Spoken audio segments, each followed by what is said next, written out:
Hi, I'm Colin. And I'm Phil. We're the hosts of Science Fiction 101. It's a show which gets to the heart of science fiction. Books, films, TV. We've covered Star Trek, Doctor Who, Star Wars. We love to explore the past, present, and future of science fiction. And we'd love for you to join us on Science Fiction 101. Hi, Colin. Hi, Phil. We're recording this in March 2025, so spring is nearly with us, although within the space of 4 days here in the UK, we went from a high of 18 Celsius to 3 Celsius plus snow. So It's all a bit volatile. And what about where you are? Well, we went from, I'm on the other side of the planet, so we count temperature differently from you do. We went from the 60s in Fahrenheit to the low 40s, and we've been having repeated hailstorms the last 2 days. So pretty much the same, really. Yes. Wherever you are in the world, it's all a bit wonky. Oh well, our big topic today is going to be a film from the late 1960s, which was shot in England at MGM Borehamwood Studios. It involves alien contact and a long-buried artifact. And no, it's not what you're thinking. It's not 2001: A Space Odyssey. It's Quatermass and the Pit, also known as 5 million years to Earth. But before we go into that, shall we have some feedback from listeners? Yeah. It seems there's a lot of love for Wallace and Gromit, which is what we talked about last time. For example, we have Damo, who said, wonderful podcast episode. Well, that goes without saying, of course.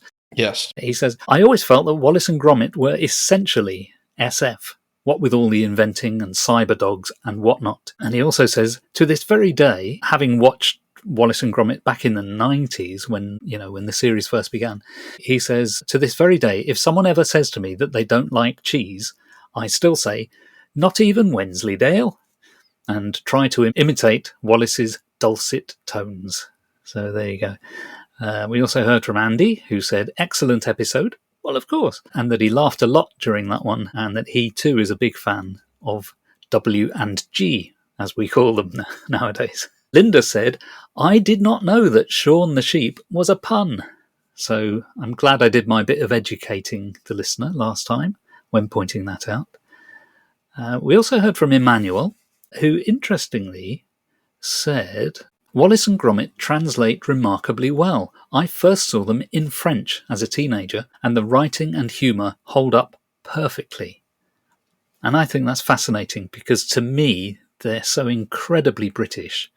And not just British, they're Northern English, to be specific. So how you capture any of that in translation into French, who knows? But it's really good to know that it does work.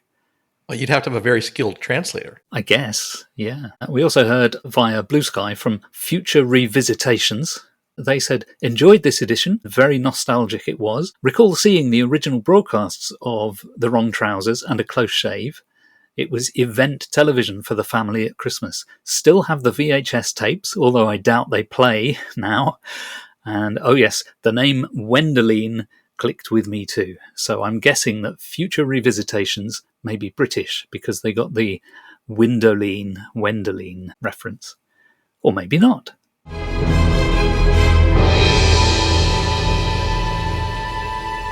So that's enough about the past, except that we're going to go back even further into the past, back to the 1960s, to the year 1967, to be precise, or 68, if you're in North America. And along comes an odd Hammer movie, which blends science fiction with horror, and it's called Quatermass and the Pit. Colin, what was your first experience of Quatermass and the Pit? Well, I watched it recently for a podcast. That was the first time. I've heard the name around every once in a while, but I had no idea about Dr. Quatermass or the history of the franchise or anything about this movie. So you'd not seen the previous films in the series? No. They don't seem, well, I don't want to say they're not in the genre, but they're not just not in my neck of the woods, I guess is probably the right way to say it. So you're fresh to Quatermass, so it'd be interesting to hear what you make of it as seeing something sort of in isolation, whereas I've seen it within the context of the other films, the TV series, the books, and so on. Did you think it worked as a film? It did. It reminded me a lot of The War of the Worlds with regards to pacing and tone. I think that there's a lot of British isms. I think I caught some of them when I watched it. For example, there's just a bomb disposal unit that casually drives up to a British underground station, and everyone seems okay with that. And I realized it's part of the culture in Britain to find unexploded munitions. In fact, I think there was something in the news that happened recently about that. Whereas here in the United States, that's just not a thing that happens to us. It's true. Even to this day, you get things like mines from World War II, usually sea mines, floating in the sea, will turn up. And then they have to figure out what to do with it, because these things can still be explosive. 80 years since World War II. Yeah. And yet, Britain was bombed heavily during World War II. So a lot of those old bombs still remain. Nowadays, most of them are buried underground. So what tends to happen, as in Quatermass and the Pit, somebody's digging for some reason, like put in a new pipe or a new sewer, and there's a bomb. So, I mean, it's not that common, but it does happen. And so we are familiar with the concept of the bomb squad who will come and defuse a bomb safely. But of course, the film was made in the 60s. So some of what it shows is not really reflective of this country as it is now. But more to the point, it was originally written in the 50s, which is much closer to World War II. World War II ends 1945, and the original Quatermass and the Pit TV series went out in 58. So just a dozen years after the war. And they were probably still finding them. You'd find fewer and fewer over time, right? Yeah, you would hope. Yeah, yes, yeah. So should we talk about the plot of the film? Yeah, let's. For the benefit of anyone who's not seen it or not seen it recently, would you like to have a go at summarising the plot? I fear I would tend to bring in all sorts of stuff from previous Quatermasses if I try it. You have a Quater mix in your memory? You could say that. Okay, let me give it a shot. So we have an excavation going on under a British underground station, and the British underground stations are what they would call subways here in the United States, or U-bahns if you are in Germany. And they come across something that kind of looks like a bomb. It's very, very smooth, and then they also begin to find skulls. Now, the problem is the skulls are very, very old. And so those two things don't jive. 5 million year old skulls should not be near bombs. That shouldn't work out time-wise. And so they end up bringing in the military, and visiting the military at the time happens to be Dr. Quatermass. Dr. Quatermass is the head of the British Experimental Rocket Group. And as they begin to excavate more, they find out it doesn't really look like a bomb. It looks more like a spaceship.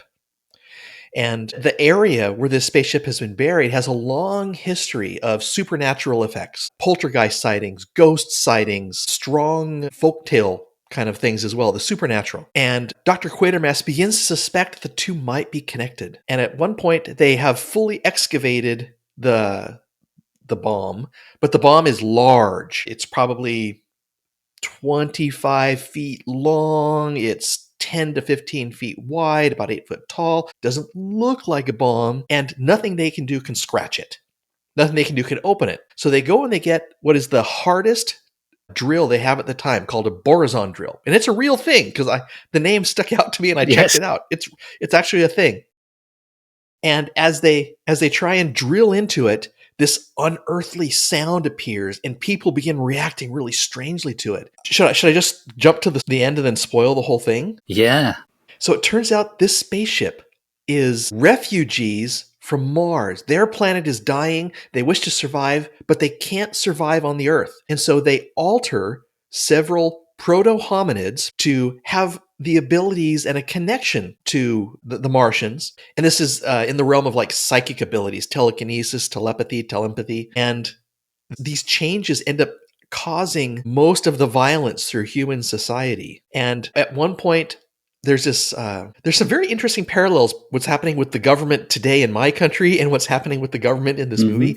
The government says, this can't be an alien thing. You're totally wrong. This is all Nazi propaganda. And they invite the mass media in, and an electrical cable falls onto the ship and powers it up. And this triggers a mass response from people in the area, because it turns out many of the people on the planet are descended from these altered proto-hominids. And they are triggered to have the same kind of violent racial antipathy to other races. And so they start fighting and destroying the humans. And in the end, Dr. Quatermass helps save the world, and we move on. Yeah. So we all survive. Everyone lives happily ever after, with the exception of Dr. Roney, who Poor Dr. Roney. sacrifices himself at the end. Yes. But yeah, wow. When you summarize it like that, what a hell of a lot of story and backstory there is. On the surface of it, science fiction, but just below that surface is horror and, as you say, kind of folk horror. And it draws those things together in a War of the Worlds-like scenario.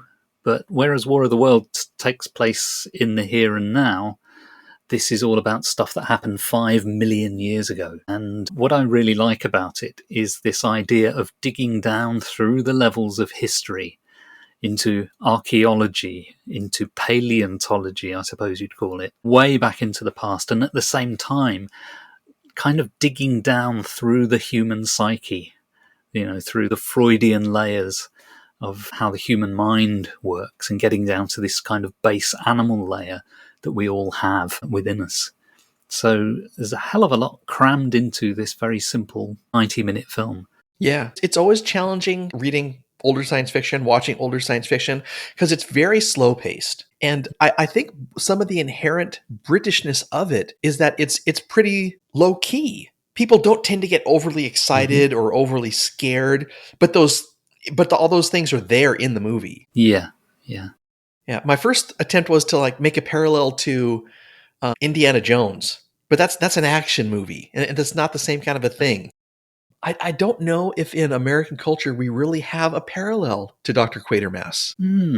He's in the tradition of something like Professor Challenger from The Lost Worlds, Arthur Conan Doyle.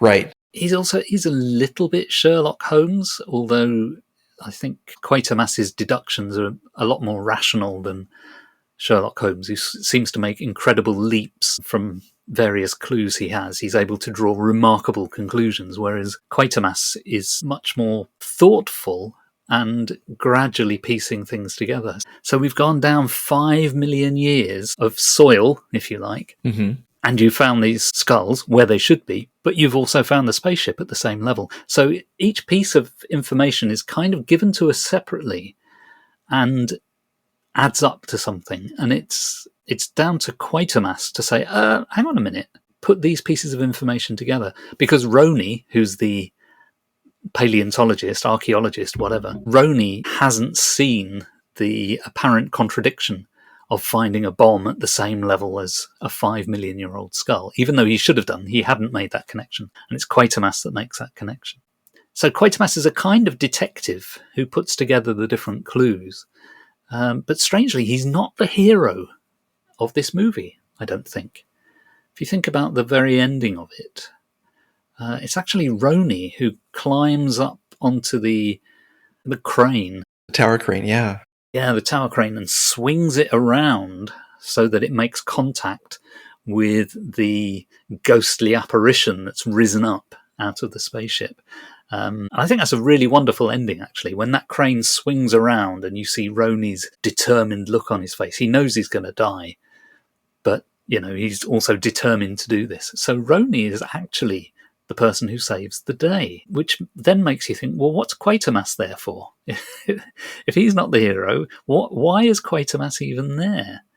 And I think in this particular instance, Quatermass is there to show that anyone can be affected by this strange demonic possession that overtakes people. Everyone becomes irrational and argumentative and violent. Even he who knows what's going on can't control himself. And he says to Roney, I could have killed you because I wanted to kill you, because you're different to us. And so he's got that internal struggle. He is affected by it. He knows he has to keep that under control, but he really struggles to do it. And then, as I say, Roney is the one that saves the day. So I think Quatermass is there to show that, look, we're all susceptible. No matter how much we know, we can all fall victim to this. And so he's a different kind of hero. And the very ending of the film, that final shot, just him and Barbara, the two survivors, Oh yeah. just sort of standing there and getting their breath back. And it goes on for minutes as the credits are rolling at the end. And it's a kind of they keep repeating the same shot again and again. But it's a strange ending, but it's also, I think, a very powerful ending. You see how exhausted they are, how relieved they are, how powerless they feel, but grateful that it's all over. So, although it's in some ways it's a corny old science fiction horror film, it's also very moving, I think. It reminds me in a way of the ending of the Lord of the Rings trilogy, where Sam is left in the Shire and he goes home to be with his wife and daughter, and life does kind of go on after the big events. Yeah. And I suppose I think this is actually said in the film, and it's probably Quatermass that says it, that we are the Martians. So that's one of the things that is realised as a result of all these things that are going on, that we are the Martians. We have to watch out. In fact, I don't very often do this. I'm going to read from a book. I have here in front of me Quatermass and the Pit by Nigel Neal. This is the collected scripts of the original TV series that Quatermass and the Pit comes from. And I can talk more about that series in a minute if you like. But the very final part of the TV series is Quatermass giving a kind of a press conference. And he says, "We also have knowledge of ourselves, of the ancient destructive urges in us that grow more deadly as our populations approach in size and complexity those of ancient Mars. Every war crisis, witch hunt, race riot, and purge is a reminder and a warning. We are the Martians. If we cannot control the inheritance within us, this will be their second dead planet." I think that's profound, and I think that seems to be talking about today's world. And I suspect it's talking about, whenever you read that, I suspect it's talking about the world you live in, because I think we're always victims to war crises, witch hunts, race riots, purges. Yeah, the fear of the other. Yeah. And it does remind me, I mean, everything reminds me, of course, of Ray Bradbury. But the ending of The Martian Chronicles is a story called The Million Year Picnic, where Earth people look down at their reflections in the Martian Canal. Bradbury doesn't use these words, but essentially the final paragraph is saying, "We are the Martians now." That was from 1950 or 48. Bradbury wrote that story. Quatermass and the Pit was written in the mid-1950s, so nearly a decade later. I don't know for certain that Nigel Neal, who wrote Quatermass, don't know for certain that he had read Ray Bradbury, but in 1952, Bradbury published an anthology of short stories by various authors, and he included a Nigel Neal story. So Nigel Neal must have known of Bradbury. Whether he'd have ever read The Martian Chronicles, I don't know. I think there's a good chance he had read it, and therefore I think Quatermass is referencing The Martian Chronicles. I think there's a case for that, but I can't prove it 100%. The inspiration seems kind of obvious, knowing that whole process. The question at the end of The Martian Chronicles is, will we start to repeat the mistakes? Well, not mistakes, but will we worthy Martians following the original people who we caused to go into extinction? Yeah. And Quatermass in the Pit, it's almost the opposite. It's, we were gifted intelligence and, these latent psychic abilities that nobody can really use. Will we make the same mistakes as the original Martians, or will we surpass them? Yeah. And if we think of the cast of Quatermass and the Pit, you've got Quatermass, who is the putting together of all the clues and trying to reason things out, but he himself is susceptible to this possession that overtakes people. Yes. You've got Roni, who very explicitly is immune to it all, and that's why Roni is able to save the day, because he is not affected at all. And then you've got Breen, who is the military man. He's the one who refuses to believe anything. Yes, it must be Nazi. That's it. It's much more sensible for it to be a prototype Nazi weapon. And Quatermass, I don't know if he says this in the film or just in the TV series, but Quatermass says to him, if you think the Nazis did this, go and ask von Braun. He'll tell you. Oh, yeah.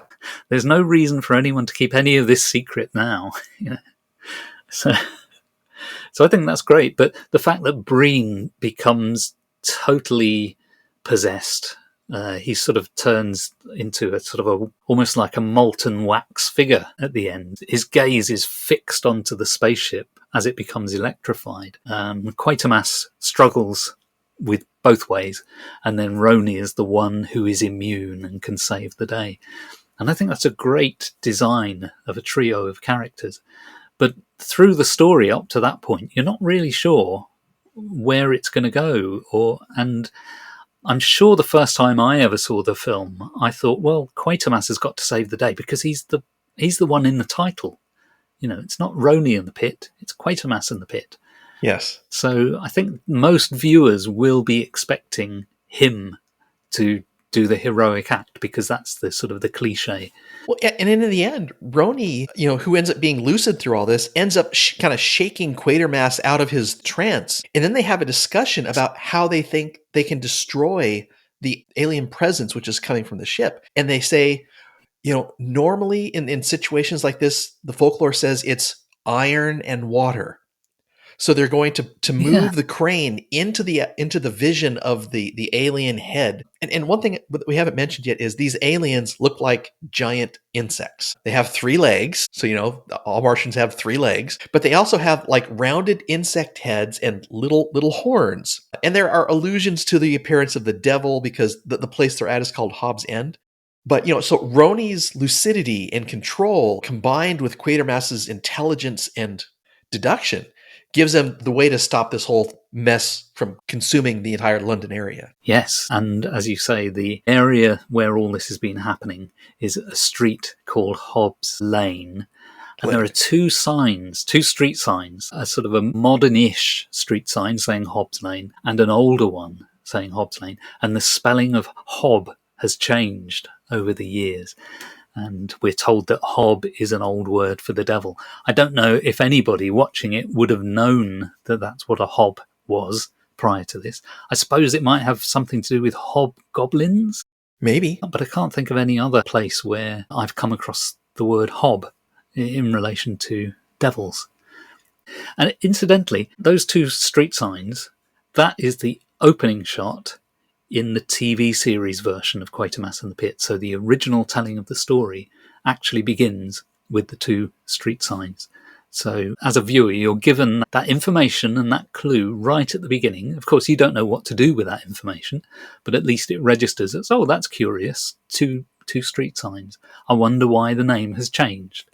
But you don't think about it. And then a couple of hours later, you're given the solution to that. Now, as a tease for this episode that we're recording today, you published a graphic online that was a section of the London Underground with the words Hobbs End photoshopped or graphically added into it. Yes. Now, that really resonated with me. Actually, it resonated in 2 ways. One is, and I was surprised by this, several people recognized this right off the bat. And that tells me something about the popularity and familiarity of Quatermass and the Pit in Britain. But did you realize you put that in almost exactly the same place that I stayed when I visited London and was desperately sick last year? And I'm wondering now, is there some supernatural connection to my illness or not? Did you hear strange sounds and vibrations? Only the closer I got to the restroom. No, it has nothing to do with that. I didn't even know where you had been relative to the underground map. What I did, I knew I wanted to use an image of the underground map. So then I thought, well, okay, which part of the map should I use? I need to show Hobbs End, which doesn't exist in real life. So I need to put that on the map somewhere. And I remembered that in the TV series, the original excavation is going on near Knightsbridge. So I simply looked on the tube map for where Knightsbridge is, which is a real place, and I made the station next to it Hobbs End. I can't remember what station it is in real life, but I changed that one to Hobbs End. Now, as I mentioned, several people picked up on this immediately just from that name. Is Quatermass in the Pit kind of like Indiana Jones, where you can say that casually to people on the street and they know exactly who you're talking about? Or is it more of a science fiction community recognition? Or how popular is the Quatermass series? I don't think the average person on the street would have a clue, frankly, because the last Quatermass that was done. Well, even the most recent revival of Quatermass was about 20 years ago. Mm-hmm. And the last original piece of Quatermass was over 40 years ago. So it's very much from the past. So it's only going to be science fiction nerds and old TV fans, of which there are many. So there will be lots of people who are familiar with Quatermass. But in terms of the general population, it's a small percentage, I'm sure. Interesting. But Quatermass is held in high regard among those who are interested in cult TV, just as, Star Trek, the original series, Twilight Zone, The Prisoner, Mm-hmm. all of these things. It's kind of thought of as being in that same field, if you like, of shows that were popular in their day and have continued to intrigue people. The author, Nigel Neal, the creator of Quatermass, his work is held in high regard by film critics, TV critics, historians of TV. Not just Quatermass. I mean, a large part of his work was Quatermass, but he also wrote lots of single plays for TV. He wrote a load of film scripts as well. And he is regarded as being a very important TV writer. I suppose he's, in a way, Britain's equivalent of Rod Serling or Paddy Chayefsky. The sort of the cluster of writers who emerged from live television in the 1950s. When television was a new medium, you had a whole load of new writers appearing who didn't appear to have a prior existence on stage or in film. They were just new writers writing for this new medium. And Nigel Neal was the kind of the British equivalent of that. The original Quatermass, which was called the Quatermass Experiment, aired, I think, in about 1953. 1953 in the UK was the year that Queen Elizabeth II was crowned. Wow. That gave a huge boost to television sales. Television wasn't really a thing. We had a television service, but there were very few people watching television prior to 1953. All of a sudden, the coronation comes along and everyone buys a TV so they can watch the coronation live. That makes total sense. And, okay, you've got your TV. What are you going to watch now you've got your TV? Here's this new drama called Quatermass.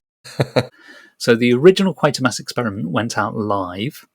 2 episodes survive as film recordings, recorded off the screen using a film camera. Right. But I think that's 2 out of 6 or 2 out of 8 episodes survive, and the others were never recorded, so they're gone forever. About 2 years later, he did Quatermass 2, and fortunately, all of that survives. All of that was filmed off the screen, so all of those episodes survive. That's a bit clunky, very primitive in the way it's shot. And then about 2 or 3 years after that, Quatermass and the Pit was made. And all of these were sort of event television in their day. Everybody but everybody was watching them and discussing them the next day. Oh, interesting. Quatermass and the Pit went out in 1958, still live, because there was no videotape to speak of in those days. But a large part of Quatermass and the Pit had been pre-filmed. So because there were lots of visual effects sequences, they filmed all of those just as if you were making a film. So on the night of the live broadcast, the actors would be there acting out a scene in certain sets, and then they would cut to a piece of film that had been filmed earlier. And then while that film was running, the actors could reposition themselves in the next set for the next scene. And so when the film finishes playing, they pick it up and carry on performing live. And all of that survives. All of Quatermass and the Pit survives. The film elements survive in the original 35mm film, so they look fantastic even today. So that original series is, I think, it's astonishing for its time.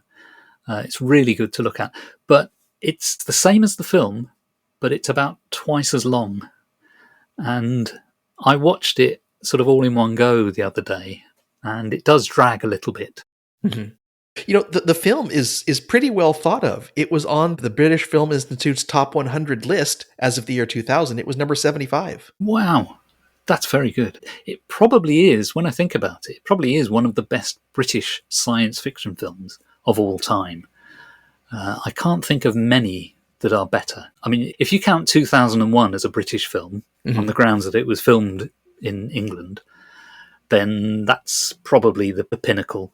By the same token, you could class Star Wars as a British film because it was mostly shot here. But they're not really British films because they were funded by American money. Yeah. So Quatermass and the Pit is pretty British, not only filmed here, but made by a British film company as well, Hammer. Yeah, The Wrong Trousers is number 18 on that list.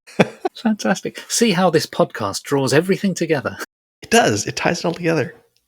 Amazing. Yeah. Now, do you know what rating this movie was given? No, I don't know. Do you know? I did. I was reading through the Wikipedia entry and I read some other things online. It was given an X rating. This movie is rated X in Great Britain. And it has to do with the horror elements. And I think some of the alien goo was also seen as really negative, but also the themes of, like racial hatred and rioting and everything. It interested me that this, under today's standards, an X-rated film looks nothing like this. So it was amazing how the different standards and accepted levels of things have changed in the last 60 years. Well, yeah. I mean, the UK in particular used to be very prudish with films. I think I'm right in saying that the first Quatermass film, the Quatermass Experiment, was also an X. Now, that was back in the 50s. So you had the original Quatermass TV series, which the BBC then sold the rights to Hammer to make a film version. So that comes out like a year after the original Quatermass Experiment TV series. And I think, I may have this a bit garbled, but I think Hammer wanted it to be an X because they thought that would actually attract people to going to see the film because there weren't many X-rated films around. And so the film was actually called the Quatermass Experiment, beginning with the letter X, to try and signal that up. And that really angered Nigel Neal because he didn't see this creation of his as being horror in the sort of X-rated understanding of the word horror.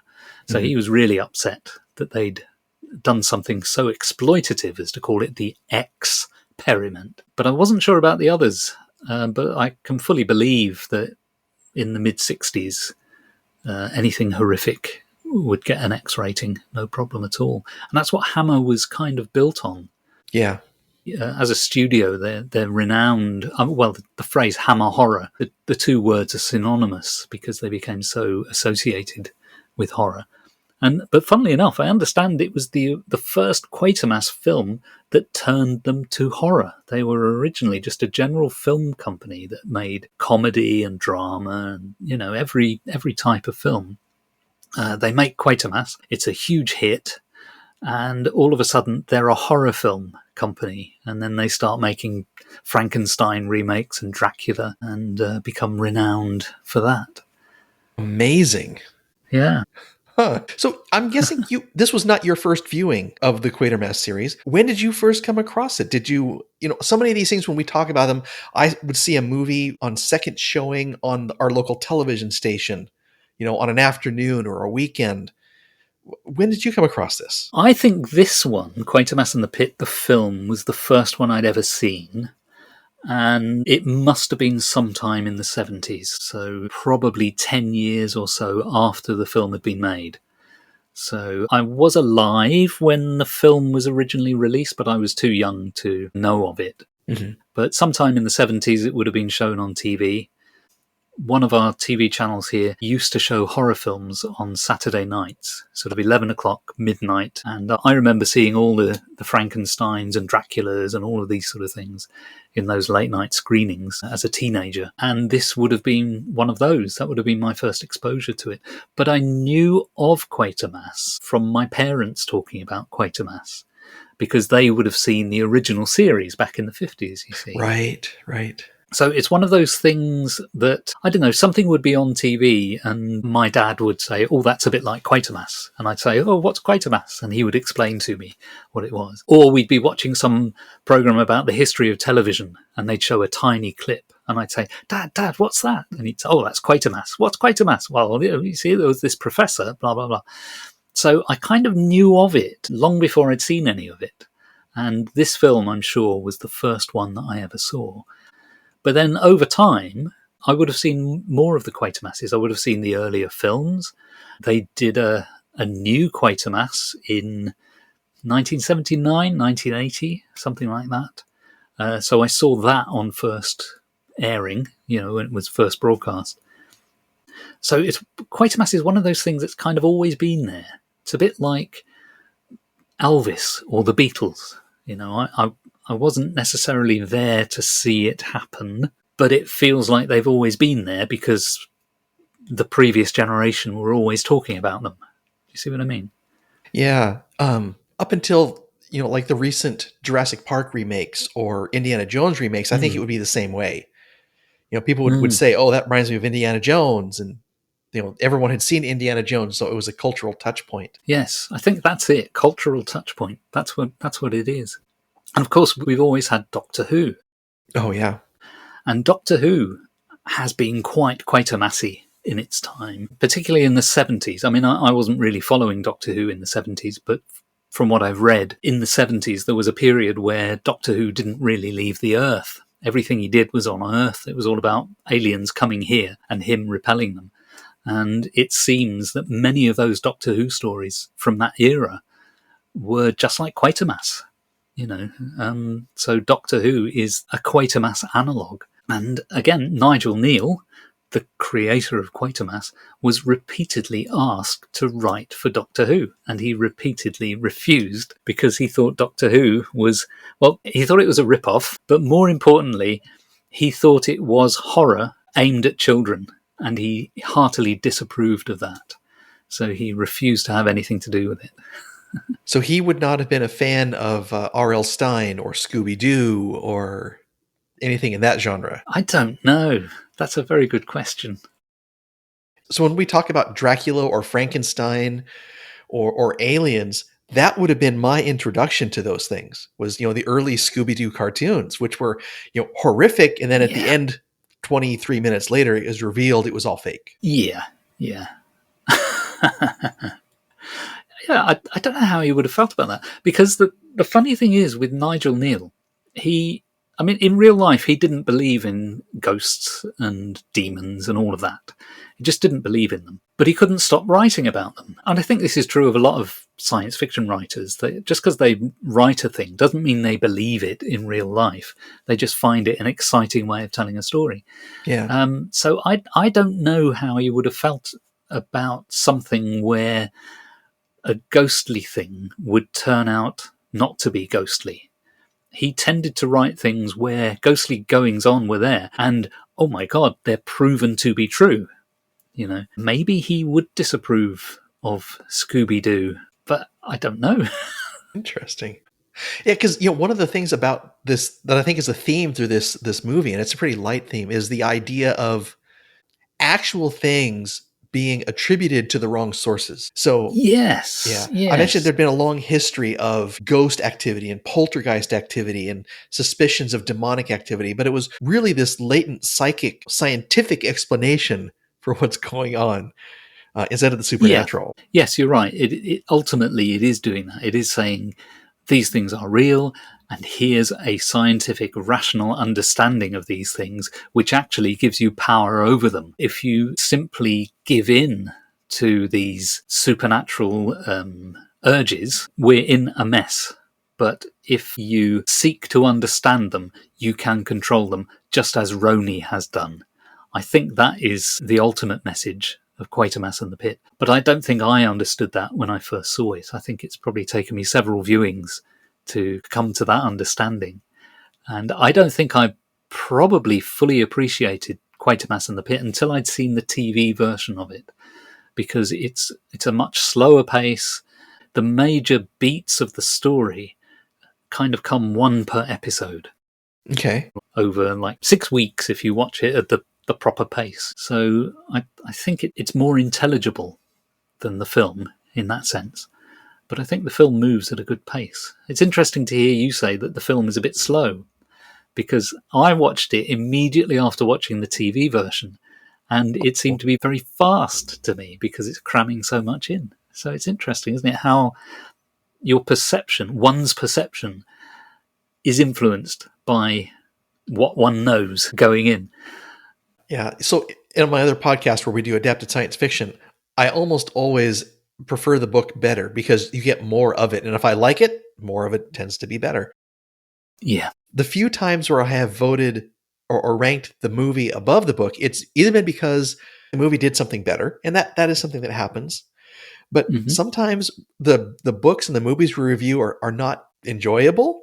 And so if instead of living through, hours and hours of reading it, if you can get it all over in 95 minutes, that's an improvement.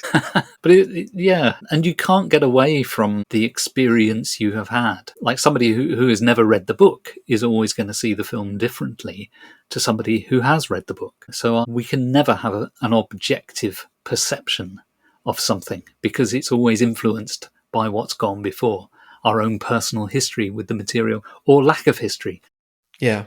Yeah, it made me curious to watch more in the series and learn more about Dr. Quatermass. And from what I've read, his character is not very developed. We don't learn a lot about him, which seems very reserved and British in nature. It's like, yes, I'm here doing my Yeah. job. You don't need to know about my backstory and my family and my personal preferences and all this other stuff. It's like, no, we're here to do this right now. Yeah, yeah. And if there is a flaw in Quatermass, I think that is it. I think that Quatermass is at the centre of every story that he's in, and yet quite often you think, well, he's not actually done anything. Okay, he may have brought understanding, but it's not like he's solving the problem very often. Sometimes he is, sometimes he's not. Like in Quatermass and the Pit, he's not the one solving the problem. I mean, recognizing what the problem is comes from him, undoubtedly. But yeah, that makes him an unusual hero. Now, you say you're curious to see more in the series. I have to warn you that this one is the best one. And if you go and look at the other films, you may be horrified. The first two films, I'm not talking about the original TV series, I'm talking about the films that were made based on the original TV series. Right. The previous two films starred an American actor called Brian Donlevy in the part of Quatermass. Now, he'd been a Hollywood star sort of, I suppose, a decade or two earlier, and he'd been very good in comedy films in particular. He was cast because Hammer wanted to be able to sell the film to the American market and worldwide. So they thought, let's put an American actor in the lead role. That immediately upset Nigel Neal because he had not conceived of Professor Quatermass as being this kind of gangsterish bully of an American. Wow. Which is what Brian Donlevy comes across as. So Donlevy plays the part in two films. According to Nigel Neal, Donlevy was drunk most of the time that the films were being shot. Whoa. Whether that's totally true or whether he just had it in for Donlevy, I don't know. I think there's a certain charm to what Donlevy brings to the role, but he's not the Quatermass that you would find in Nigel Neal's originals. And so the outlier is Quatermass and the Pit, which actually has a British actor playing the part of Quatermass instead of Brian Donlevy. And this is because a large period of time had passed. The earlier films were made like a year after the TV series. Right. But for this one, the TV series was made in 58. The film comes out in 68. So we're talking a decade. And during that time, a lot had changed. They didn't feel the need to have an American in the lead role anymore, so they put a British actor in the lead role. And I think he's very good. Andrew Keir in Quatermass and the Pit, I think is very good. Probably one of the best Quatermass actors. And after Quatermass and the Pit, there's one final Quatermass, which is called just Quatermass, which comes out around about 1980. Stars John Mills, who was probably the biggest name who had ever played Quatermass. John Mills was a very famous British actor. So he was cast in the role for the final Quatermass. Came out in 1980, but it was apparently written about 1970, 1972 or something. Originally written for the BBC. Mm-hmm. They didn't want to make it. Eventually it gets made by an independent company, Euston Films, in 1980. And I remember seeing that one when it first went out and being disappointed by it because it seemed like it had been written by an old man who was just angry at the world. Grandpa Simpson. Yeah. Old man shouts at cloud. And that's how the final Quatermass comes across, which is unfortunate. I think it's more the way it's been directed than the way it was written, to be honest. But that's an interesting one, if you ever get the chance to see that. But it's nowhere near as good as Quatermass and the Pit. Okay. Maybe I won't dip my toes in it too quickly then. No. Just looking at my notes, see what else I've got here. Oh, yeah. This is just an interesting observation. 1967, 68, you've got 3 films, science fiction films, that involve excavations. You've got Quatermass and the Pit, digging up this spaceship and 5 million year old proto-humans. You've got 2001 A Space Odyssey. They find an alien artifact buried on the moon. Right. Deliberately buried, as they say in the film. And you've got Planet of the Apes, where there's this mystery of how did this upside-down world of apes ever come about? And the solution is found in the cave where Cornelius has been digging up and trying to reconstruct ancient life, which is all about humans. Right. With their false teeth, their glasses, their artificial heart valves. Clearly a declining species that had, for some reason, had to give way to the apes, according to this film, at least. So all of the 3 major films, which are probably the 3 best science fiction films of that year, all of them dependent on these kind of archaeological digs. And it seems to be total coincidence. I can't see any way that any one of them could have influenced any one of the others, because they were all being made at the same time. But I wonder what was in the air in 67, 68 that all this was going on. At the time, if I remember my National Geographic magazines correctly, there was a large amount of work going on in Egypt, excavating around the pyramids and finding burials and I don't know. And I think that may have also been, and I'm probably completely wrong, this also may have been a time when there was a lot of Central American archaeology going on as well. The Mayans, the Incans, the Aztecs. Could be, yeah. But I think ultimately, Quatermass and the Pit, for all of the various things it's about, I think it's about evolution. I think it's one of the few evolutionary science fiction films. Well, 2001 is also, and Planet of the Apes is also. They're all about evolution in some way. I think Planet of the Apes is a bit frivolous because it's literally an inversion, and there's no way that could happen scientifically, really. But 2001 is sort of plausible in a way and shows how we might be prompted to the next step of our evolution by an external force. And that's certainly what Quatermass and the Pit is showing. That we are what we are, good and bad, because of some intervention at some point in the past. So very interesting, and possibly the kind of film that might be banned in some jurisdictions because, fundamentalism and... Oh, yes. But... Well, you could construe parts of the movie as an attack on religion. The supernatural doesn't exist. Everything is explainable, including our belief in the devil, all through science and scientific things. Yes, absolutely.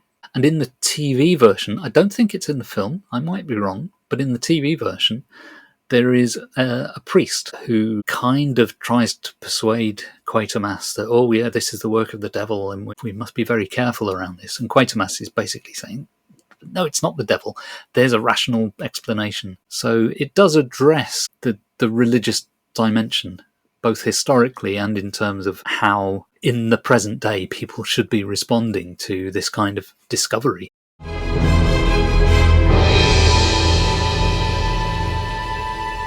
Are you ready for a potentially devious quiz? Always. Bring it on.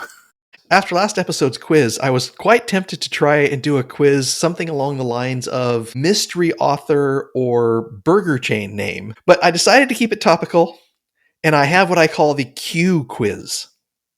The Q-uiz? The Q-uiz. So I have 7 or 8 questions for you. Every hint in the quiz or the answer distinctly uses the letter Q. Okay. Are you ready? I am. Okay, so the first question is, this American science fiction television series shows Jerry O'Connell as genius inventor Quinn Mallory as he and his friends journey between alternate universes. Ooh. Now, I don't know this one, but just thinking in terms of people travelling between alternate universes, it's not sliders, is it? It is sliders. Ah, there we go. I wasn't sure whether they were going between alternate universes or alternative timelines within the same universe. No, it was hopping between different universes. Okay. So I've got a point. You did. Next question. This character appears in the first and last episodes of Star Trek The Next Generation, as well as several other episodes. They also appear in Deep Space Nine, Voyager, Below Decks Picard, 8 novels, and 4 video games. And their name is Q. Excellent. Which is just spelt Q. Just Q. Part of the Q continuum. Yes. None of your Q-uiz nonsense. It's just Q. All right. An evolution of the photon torpedo. This weapon uses a plasma warhead. Is it a quantum torpedo? It is a quantum torpedo. I don't know how a plasma warhead makes it quantum, but I'm not going to argue with Star Trek technology. All right. This character is only referred to by their code name and is a brilliant inventor and scientist who, as the head of research and development, is often frustrated by the way his inventions are used and misused by the main character. Well, this has to be Q. It is Q. As in James Bond. Yes. Yeah. All right. This actress played a recurring character in the Divergent movie series and played the main character in the 2010 to 2013 series Nikita. We're looking for an actress, you say? An actress's name. Oh, no, I don't know this one. So now I'm trying to think of any name that begins with Q that is an actress's name. And is this their first name that begins with Q or their surname? The surname. Surname. Somebody Quinn, then. No, it's even simpler. Her name is Maggie Q. Oh. How do you spell Q in this instance? It's just Q. Just Q. Just Q. Yeah. Okay. This Star Trek character's name is shared by a German acid-set cheese that resembles the French cheese fromage blanc and a class of subatomic particles. Goodness. It must be quark or quark. It is. It is. In German, they say Quark because the U is pronounced as a V. All right. This well-known actor starred in The Right Stuff, Inner Space, Dragonheart, Frequency, and The Day After Tomorrow. Yes. And I can picture him now, but I've forgotten his name. Oh my. This is his surname, isn't it? It is. Also shared by his brother. Quaid. Yes. Is it Dennis Quaid? It's Dennis Quaid. We could have made an excellent question about his brother, Randy Quaid, as the alien abduction character from Independence Day. But No, I wouldn't have got that one because I'm not so familiar with him. I've seen quite a few films with Dennis Quaid. And as I say, I could picture him as you described the characters. But I could see his face. I just couldn't remember his name. And then I did. Good. Okay. This science fiction video game is the successor to the popular first-person shooter Doom. I cannot think what it could be, so I'm going to guess that it's just called Q. No. How can I give you a hint? Because I'm realizing that video games aren't your thing. The creator of the game, I believe, is John Carmack. Does that shake anything loose? No. I realise that many of our listeners are now shouting at their smart speaker because they know the answer. But no. This is Quake. Oh, yes, I have heard of that. Of course I've heard of that. Yes. That was actually, I think, the last major video game on a PC that I played. Okay, and how long ago would that have been? Oh, goodness. About 20 years. Whoa. I played that game. One of the things of the game is to get different weapons. And when I played the entire game with only the beginning weapon, and I finished at 4 a.m., I realized I was spending too much time with the game. Yeah. So you never went back. I haven't gone back. Yeah. So is that all the questions? That was all the questions. I think you got 5 out of 7, which for our quizzes is very good. Yeah, and I think that's a much more doable quiz than the one that I set you with all those cheeses last time. Although it wasn't the cheeses that messed you up, it was the motorway services. It was, but I think I started off with 3 in a row, so I was feeling pretty good initially. So Yeah.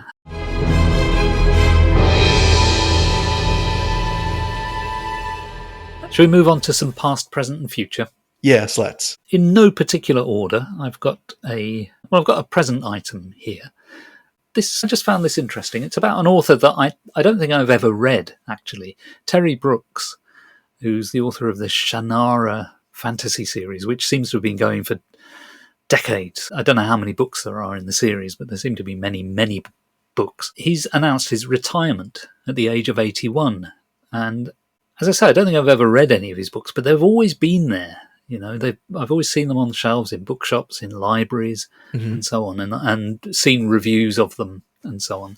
And what I found interesting is that he's openly announced what he's doing and why, which is that he's retiring. He feels that he doesn't have the mental capacity and stamina that he used to have. So now is the time to ease back.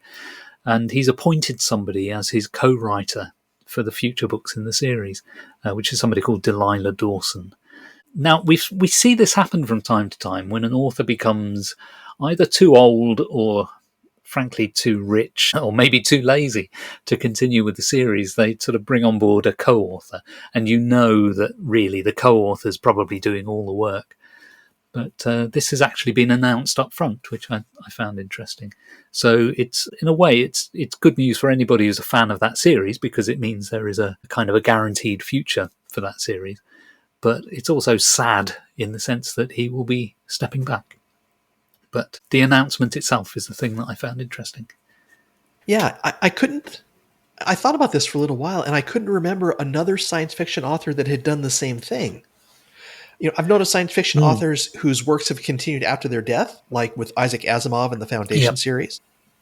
Yep. There have been like tie-in novels authorized by the estate, like the sequel to the Andromeda series, the Andromeda, I think the Andromeda Evolution. Mm-hmm. And then you know, sometimes unfinished series have been finished by other authors, like the case of Brandon Sanderson and Robert Jordan. But I couldn't, off the top of my head, think of someone else who had said, you know, I'm done, and I want someone else to pick us up and carry it.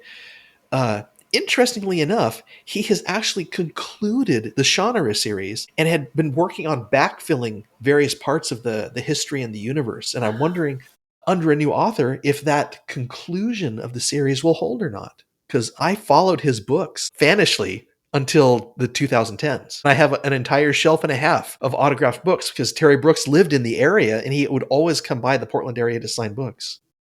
Just to go back on that idea of an author appointing a co-author, the one instance I can think of is Arthur C. Clarke, because towards the end of his life, he was doing these collaborations, in air quotes, with Gentry Lee. Yeah, that's right. So that's the the precursor for this, I think. February 11th in 1938 was the original BBC broadcast of Rossum's Universal Robots by Carol Kopic. Yay. So we celebrated, I'd have to do some quick math here, 87 years of that last month. Yeah. And virtually nothing of it survives because, of course, it was before videotape. So nothing of it was filmed. I think there's about something like 2 photos that survive from that production. We need to invent faster than light travel and go out 39 light years with a very sensitive radio telescope, and we can just record it all as it flies by for 50 years. Yep, that's the solution. Easy as pie. Yeah. I've got a future item, and again, I might be treading on your toes here because this is very much your territory. But a couple of weeks ago, Apple TV gave the first look at the forthcoming Murderbot TV series. Did you see that? I am so excited. Oh, really? Okay, I thought it might be filling you full of dread. I'm hoping it turns out well, but a lot of the science fiction that Apple TV does is very, very good. And I have hope because I ended up kind of accidentally showing my sons the beginning of the Silo series on Apple TV, and they've gotten totally hooked by it. So if they continue to make this incredible high quality science fiction, I think Murderbot is in a great place. In fact, I mentioned this to my boss, who is also a Martha Wells Murderbot fan, and it's entirely possible that May 16th is going to be a company holiday. So we'll have to see. Make sure you book the day after as well as a day off in case you need to drown your sorrows. I have a couple of present items which are award related. Colm Meaney from Star Trek The Next Generation and many other films got a Lifetime Achievement Award from the Irish Film and Television Association. Academy. Oh, rather. That's nice. Yeah. Yeah. And the Wallace and Gromit film, Vengeance Most Foul, won 2 BAFTA awards for Best Animated Film and Best Children's and Family Film. Yes, but not an Oscar on this occasion. No. That went to Flow, which I watched and I was amazed by. Oh, really? Have you seen it yet? I've not seen it. No. Oh. But I figure, I mean, I saw lots of people there's a Facebook Wallace and Gromit group that I frequent, and loads of people there saying, oh, this terrible other film has won the Oscar. It should have gone to Wallace and Gromit. And then people say, have you actually seen this other film? And, oh, no, I haven't seen it. And my thought is, well, if some other film has beaten the Wallace and Gromit film, it must be a very good film. But I haven't seen it. But you recommend it? I do. I mean, if we talk about the past, present, and future of science fiction, Flow is particularly unique because it was created by one, I'm going to probably be not quite right, but created by a very small team from the Czech Republic, from Latvia, on all open source tools. And so this idea that incredibly high class science fiction that's very, very well done and it creative and inventive and touching is coming out of places where we don't normally get it, I think is a great renaissance for the culture for science fiction. Absolutely. And for animation generally. Yeah. I've dabbled with Blender, but I'm not very proficient in it. But it's always amazing when you know that a tool that you sort of know the basics of, and somebody else has used it with supreme artistry, and you think, oh, it could have been me. If only. If only I'd spent the time and had the talent. I've got a past/present item. Okay. It's been brought to my attention, because I haven't actually seen these in real life, but I saw it online, that a whole load of Isaac Asimov's short stories have been republished in new collections. And when I say new, these are basically remixes. So the original Asimov short story collections have kind of been thrown to the wind, and the stories have been all mixed up and published under a new set of titles. So I've got mixed feelings about that. On the one hand, I think it's great when an author's body of work is kept alive by new editions. I think that's great.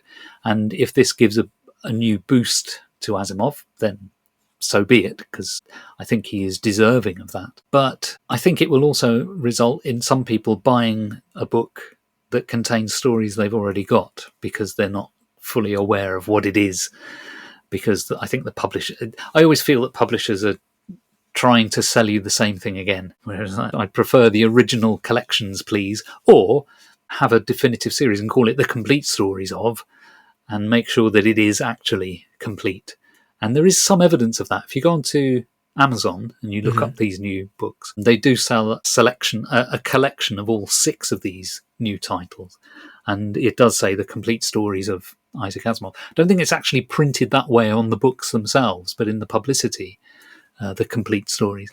But I understand that it is not complete. So it's a bit of a cheat.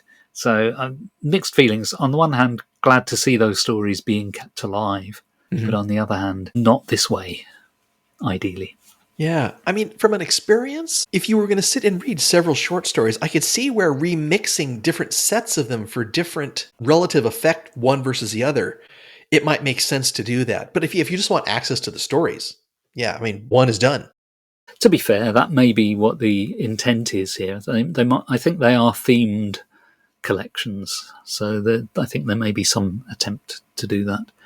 But I haven't actually seen them in real life, so I shouldn't be overcritical without seeing them. Yeah. My last item is a future item, and it is tied into Quatermass. Yeah, there's a new online game called Atomfall by Rebellion Developments. It's going to be released March 27th, just a couple of weeks from now. And it's a retro sci-fi post-apocalyptic survival game influenced by Doctor Who, Quatermass, The Day of the Triffids, and The Prisoner. Marvelous. Yeah. And I mentioned, I haven't played a PC game in a long time, but I'm very tempted by this. I'm sure there may be a version for the Mac.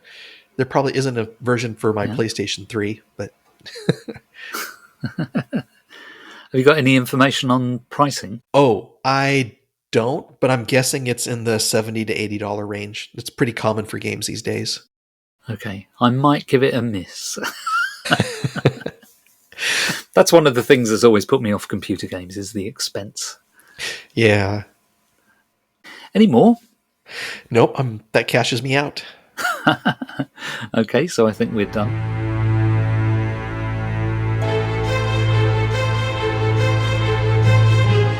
Thanks for listening. We're Phil Nichols and Colin Cuskey. Our music is from Purple Planet at purpleplanet.com.